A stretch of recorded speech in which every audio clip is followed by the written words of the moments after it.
Hebreus, capítulo 7, versículos do 1 até o 4. Nós estamos olhando o livro de Hebreus e acabamos de olhar o capítulo 6, em que Deus diz que Ele não nos chamou e não nos trouxe até a salvação para a gente experimentar coisas boas e depois desistir, deixar de lado, não querer seguir, mas que Ele nos chamou para perseverarmos naquilo em que nós somos chamados, para continuarmos andando dentro do que Ele nos chamou para fazer. Que nós somos herdeiros, mas herdeiros que vão receber a promessa. E não apenas herdeiros de papel ou de direito, mas que não chegam a alcançar, a receber a herança que lhes foi prometida. É assim que ele fecha o capítulo 6, dizendo que Deus mesmo empenhou a sua própria vida, a sua palavra, e jurou por si mesmo para dizer que isso vai acontecer com a nossa vida.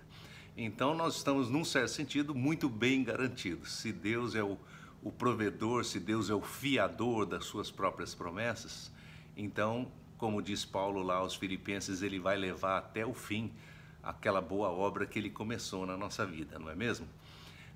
Toda essa conversa começa porque ele está falando com os judeus dispersos, judeus convertidos, que a gente chama, judeus messiânicos, que confiavam no Messias, e ele está dizendo, olha, eu queria falar muitas coisas para vocês, queria falar sobre Melquisedeque, mas tem sido difícil porque vocês têm ficado meio que para trás na compreensão, no entendimento, no avanço, no prosseguimento daquilo que deveria ser a jornada espiritual de vocês. Então, eu tenho coisa para dizer, mas vocês não são capazes de entender agora. Ele faz até aquela comparação, porque vocês têm se tornado como bebezinhos que só conseguem tomar leite, só conseguem pegar a mamadeira. Se eu for dar um pouco de comida sólida para vocês, uma papinha, uma picanha, já não vai funcionar. Vocês não vão conseguir digerir aquilo, não vai fazer bem para vocês.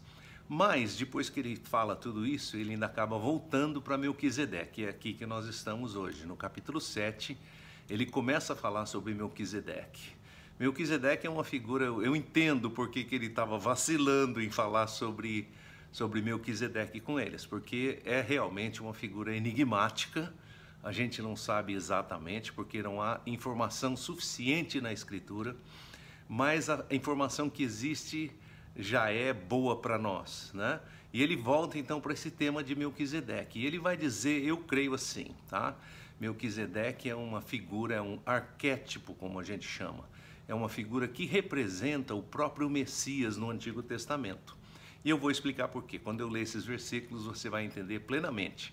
Assim como havia aparições e manifestações de Deus no Antigo Testamento, Deus aparecia na forma de anjos, na forma de pessoas que eram anjos no sentido de serem mensageiros, pessoas enviadas por Deus com um propósito específico para revelar alguma coisa específica de Deus, como foi o caso de Abraão, que os mensageiros de Deus chegaram até a sua casa e a casa de Sara e trouxeram toda essa mensagem.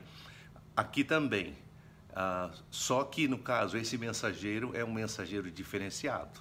Ele não é um homem e ele não é um anjo. Então, você vai ter que decidir quem ele é, tá bom? Mas diz assim o capítulo 7 da carta aos judeus messiânicos, aos hebreus.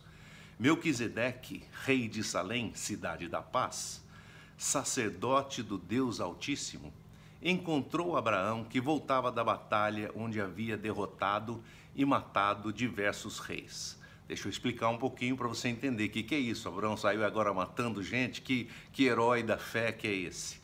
Na verdade, o sobrinho dele, Ló, você lembra que ele tinha um sobrinho chamado Ló, que foi morar perto de Sodoma e Gomorra. Houve guerra entre diversos reis, e reis naquela época não era assim um rei que tinha um reino enorme, vamos dizer assim, geograficamente ou mesmo politicamente muitos territórios. Cada cidade tinha um governador ou um prefeito que era na época chamado de um rei. E diversas cidades entraram em guerra uma com a outra, e Ló, onde ele morava, em Sodoma, ele foi levado cativo. Ele perdeu a batalha, ele foi levado preso. Então Abraão foi chamado para libertar seu sobrinho, que tinha entrado nessa fria. Ele vai, participa dessa guerra e vence essa guerra. Então, como ele venceu a guerra, como naquela época, como em qualquer época, quem vence a guerra tem o privilégio dos despojos, ou seja, tudo que ficou da guerra, tudo que eles conquistaram, tudo que eles conquistaram na guerra passa a ser deles. Quem perde, perde tudo. Quem ganha, ganha tudo. Não é? Assim é a lei da guerra. E ele estava então voltando dessa batalha, Abraão estava voltando dessa batalha. Só mencionar um pouquinho sobre Abraão, porque está no meu coração.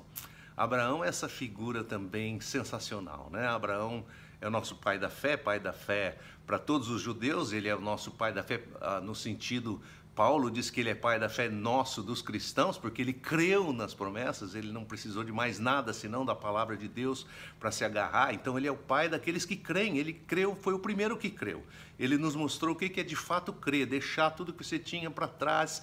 Ele era rico, na verdade, e Abraão é, vamos dizer assim, a ponte que pode ligar a judeus, árabes e toda essa confusão que nós vemos hoje em dia.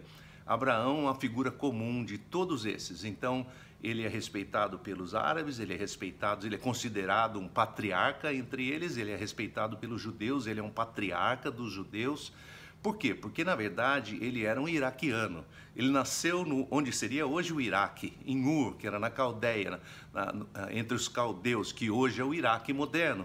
Então, tendo nascido no Iraque, Deus o chamou, falou, deixa tudo aí, deixa tua casa, deixa teus parentes, deixa tudo e vem me seguir, vem para a terra que eu vou te mostrar. Ele nem sabia onde era ainda, mas ele foi chamado para seguir a Deus. E assim ele fez. Então, esse é Abraão aqui. Esse Abraão é que participou dessa guerra, venceu a guerra e está voltando com os despojos da batalha. Ali, quando ele estava voltando dessa batalha, diz assim, ali Melquisedeque abençoou Abraão. Assim que ele estava voltando da batalha, ele encontrou o rei da cidade de Salém, que hoje seria Jerusalém. Jerusalém, a cidade da paz. Ele diz aqui, ele era rei de Salém, Melquisedeque. Cidade da paz, e ele era sacerdote do Deus Altíssimo, sacerdote do Deus Altíssimo e rei. Então ele já reunia na sua própria pessoa duas funções muito fortes: sacerdote, aquele que nos liga, o mediador, que nos liga a Deus, e rei. Ele era rei de Salém, rei da cidade da paz. Muito bem, quando Abraão estava voltando, Melquisedeque o abençoou, bem ali na porta da cidade da paz. Ali Abraão deu a Melquisedeque o dízimo, ou seja, a 10ª parte de tudo que tinha trazido da batalha.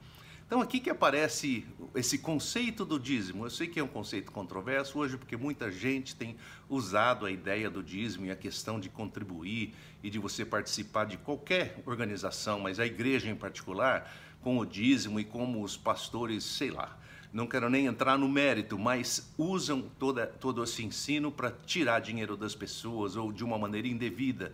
Na verdade, o dízimo é para ser dado, não para ser tirado. Então, Abraão deu, não foi Melquisedeque que pediu. Abraão é que do seu coração pegou 10%, ou seja, isso aqui não é pouca coisa, gente. É assim, olha, você conquista a batalha, você volta com carros, com carruagens, com ouro, com prata, com tudo, e você destina 10% daquilo a Melquisedeque. Por quê? Porque ele era sacerdote e Abraão o honrou dessa maneira. Bom, o menor sempre honra ao maior. Então vai pensando aí, porque esse Melquisedeque recebeu o dízimo de Abraão, que é o nosso herói. A 10ª parte de tudo que ele tinha trazido da batalha. O nome de Melquisedeque pode ser traduzido como rei de justiça, mas também como rei de Salém, porque ele era rei de Jerusalém, de Salém, da cidade de Salém, rei da paz. Salém significa paz, é traduzido Shalom para o hebraico, traduzido como Salam para o pessoal árabe. Então ele era rei de Salém, que significa paz. Então Melquisedeque era o rei da paz e rei da justiça. Vai pensando aí, porque você vai ter que decidir quem é Melquisedeque, tá bom? Ele não teve pai, não teve mãe, seus dias não tiveram início e sua vida nunca teve fim. Como o próprio Filho de Deus, ele permanece mediador eterno. Então aqui fechou, né? Aqui fechou.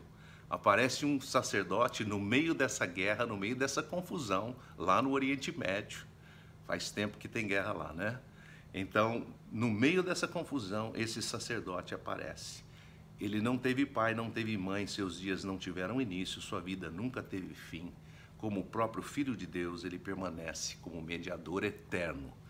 Então, Melquisedeque é essa figura, é como se a gente pudesse dizer assim, Jesus Cristo apareceu para Abraão, e não é difícil acreditar nisso. Se você tem dificuldade, leia lá o Evangelho de João. Jesus mesmo diz assim, Abraão viu os meus dias, me viu, e ele se alegrou muito com isso. Então, Abraão conhecia ao Senhor Jesus. Como, onde, nós não sabemos. Mas essa história, pelo menos, traz bastante, vamos dizer assim, curiosidade. É maravilhosa, não é? Ele era o rei de justiça, o rei de paz. Não tinha genealogia, ninguém sabia quem era o seu pai, ninguém sabia quem era sua mãe. Seus dias não tiveram fim. Como assim? Para onde ele foi? Para onde foi o rei de Salém? Não é? No entanto, Abraão trouxe e honrou aquele homem. É isso, gente. Depois eu quero falar um pouquinho sobre honra. Falei hoje sobre o homem, Melquisedeque. Semana que vem nós vamos falar, na próxima, né?